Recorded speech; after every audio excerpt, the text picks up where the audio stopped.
Lars Vilks in 2007, he depicted the picture of Muhammad upon him be peace, and basically he was given security, praises by liberals and far right and people who hated Islam, who hated the Prophet of Islam. And what happened to him? What is in the end? For me, when you are hurting other people, you get nothing. You're not gonna live in this world forever. You will have an end and you will be faced to the judgment of Allah subhanahu wa ta'ala, and you will be questioned about your actions, what you have done. There's something people are missing. What people are missing? In these countries like Europe and Western in general, Muslims are expected to integrate to the non-Muslim society. But there is no expectation to the white folks that you should respect also the values of Muslims. And especially a man that who was loved and who is loved by 1.8 billion Muslims. We love him more than ourselves, more than our mothers, wives, children, everybody. Because he is the Prophet of Allah, he is the Prophet of God. And according to Michael Chahad, he is the most influential person in the history. Not only Muslim, but even non-Muslim love him, respect him, and honor him.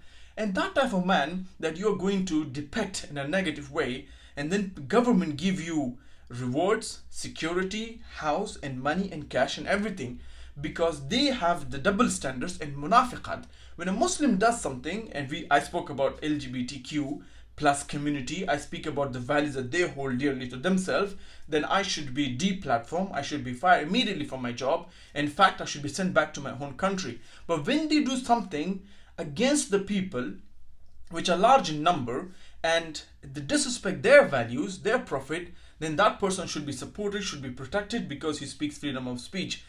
Interestingly enough, in the France, when they depicted the picture of Prophet Muhammad sallallahu, in the school, they were teaching children, okay, they're showing the picture. Why do you have to show that? If you give them example of freedom of speech, don't you find any other example? Can't you find any other example? You have to do this. It's not a freedom of speech. It's actually attacked against the belief of the Muslim community, the belief of Islam and the Prophet of Islam. And that Prophet was not only sent to me, he was sent as a mercy to the whole humanity. وَمَا أَرْسَلْنَاكَ إِلَّا رَحْمَةً لِلْعَالَمِينَ. He sent not but a rahmah to the whole humanity. I would request you, if you know this man who just died, and may he rest in peace, you can basically read about the man that he depicted and learn about the life of Muhammad sallallahu. I request you humbly, go to Islamic sources or go to a Muslim, your neighbor, friend or colleague that you know, go and talk to them about Islam and talk to him, ask him who is Prophet Muhammad upon be peace, and ask him why do you love him, and I'm sure he will give you the reasons that will make you to love him too, because he was our prophet. He's an example for us to lead, and he is a man, according to hadith, that he is a work in Quran, an example for the whole humanity. Go in and read about it. And next time when someone disrespected the Prophet of Islam or uses the excuse or label of freedom of speech, then tell him that this is the wrong way to portray what you believe, and do not respect or hurt the feelings of other people.